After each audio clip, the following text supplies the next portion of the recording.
Hello আমার sweet cute বন্ধুরা, কেমন আছো তোমরা? নিশ্চয় আমার গল্প শুনে শুনে খুব সুখ নিচ্ছ আর আনন্দে আছো, তাই না? তোমাদের আনন্দ দিতেই তো আমি নিয়মিত তোমাদের জন্য নতুন নতুন গল্প নিয়ে হাজির হয়ে যাই। তো চলো, তোমরা যারা এখনও আমার চ্যানেলটি সাবস্ক্রাইব করনি তারা প্লিজ প্লিজ প্লিজ আমার চ্যানেলটি সাবস্ক্রাইব করে দাও।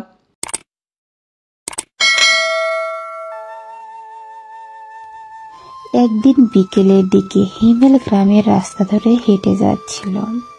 তার চোখে অনেক কিছু ছিল, গভীর কিছু ভাবনা, ছোট ছোট স্বপ্ন। গ্রামের শান্ত পরিবেশ, সোনালি আলো, মৃদু বাতাস, সবকিছু মিলিয়ে তার মনে এক ধরনের নীরবতা ছিল। সে জানতো তার জীবনে একটি বড় পরিবর্তন আসতে চলেছে, কিন্তু কি পরিবর্তন তা সে জানতো না। তার মধ্যে এক ধরনের অজানা উত্তেজনা ছিল।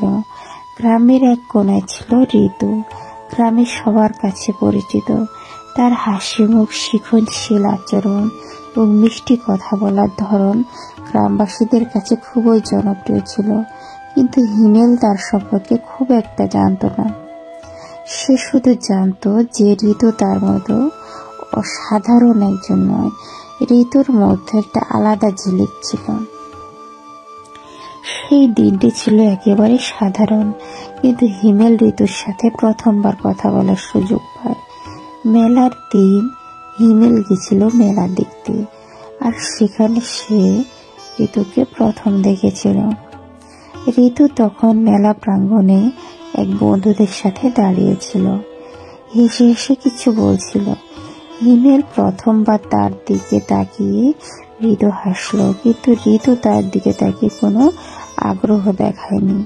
সবার মতো সে হিমেলকেও তেমন পাত্তা দেয়নি। তবে হিমেল অনুভব করছিল কিছু একটা ছিল, এক ধরনের শূন্যতা, যা তাকে এক অজানা দৃষ্টিতে ঋতুর দিকে আকর্ষণ করছিল। দিন চলে গেল, কিন্তু হিমেল আর ঋতুর মধ্যে কোনো যোগাযোগ হয়নি। হিমেল বুঝতে পারছিল না কেন সে বারবার ঋতুর কথা চিন্তা করছে। ঋতু খুব সাধারণ ছিল, তার কোনো অদ্ভুত বা বিশেষ গুণ ছিল না, কিন্তু হিমেল তার কাছে কিছু একটা খুঁজে পায়, এক ধরনের শান্তি, এমনকি কোনো অস্বস্তিও। একদিন হিমেল এবং ঋতু একসাথে গ্রামে কিছু কাজ করতে গিয়েছিল। তাদের মধ্যে বেশ কিছু কথা হলো।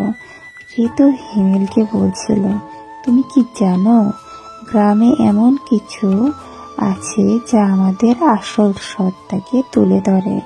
আমরা সবসময় অন্যদের মতো হতে চাই, কিন্তু নিজের মতো ভালো থাকার জন্য প্রথমে নিজেকে ভালোভাবে জানা উচিত। হিমেল এক মুহূর্ত চুপ ছিল। ঋতুর কথাগুলো তার মনে গভীর ছাপ ফেলেছিল।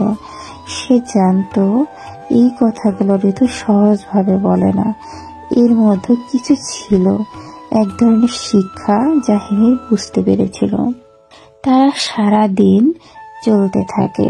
হিমেল আর ঋতুর মধ্যে কিছু ছিল। একবার হিমেলকে ঋতু বলেছিল, তুমি চুপচাপ থাকো, কিন্তু তোমার মধ্যে এমন কিছু আছে যা অন্যদের কাছে সাধারণ মনে হয় না। হিমেল আবার ভাবতে লাগলো, ঋতু তাকে এত সহজে বুঝতে পারলো কেন? তার মধ্যে কি ছিল যা এত গভীরভাবে অনুভূত হচ্ছিল? হিমেল গভীর রাতে গ্রামে হাঁটতে বেরোলো। আকাশে তখন ঝকঝকে চাঁদ ছিল। সে এক প্রকার দৃষ্টিহীন হয়ে মনের অজান্তে ঋতুর কথা ভাবছিল। সে অনুভব করছিল তার জীবনে ঋতু এক গুরুত্বপূর্ণ অংশ হয়ে উঠেছে, আর আজ সে বুঝতে পারছিল সে ঋতুকে ভালোবাসতে শুরু করেছে। পরদিন হিমেল ঋতুকে একসাথে চায়ের টেবিলে ডাকলো। সে খুব নরম ভাবে বলল, ঋতু, আমি জানি হয়তো তুমি কিছুটা অবাক হবে, কিন্তু আমি মনে করি তোমার মধ্যে এমন কিছু আছে যা আমাকে ভালোবাসতে শেখায়। আমি জানি এটা সহজ নয়, কিন্তু আমি তোমাকে সত্যিই পছন্দ করি।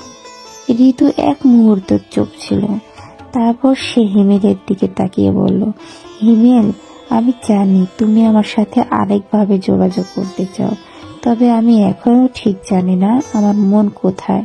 তবে আমি জানি তুমি খুব বিশেষ। এই কথাগুলো হিমেলকে আরো গভীরভাবে ভাবতে বাধ্য করেছিল। সে বুঝতে পারছিল এই প্রেম শুধু মুহূর্তের ব্যাপার ছিল না, এটি ছিল একটি দীর্ঘ পথ চলা, যার মধ্যে থাকবে অনেক ওঠা পড়ার মুহূর্ত। কিন্তু একে অপরকে জানার এবং ভালোবাসার এই যাত্রা শুরু হয়ে গিয়েছিল। একদিন গ্রামে একটি ছোট উৎসব ছিল।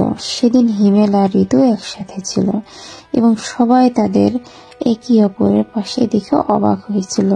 তারা জানতো তাদের সম্পর্ক এখনো নতুন, কিন্তু তারা একে অপরকে বুঝতে শিখেছে এবং তাদের ভালোবাসার শুরু এক অনুপ্রেরণার মতো হয়ে উঠেছিল।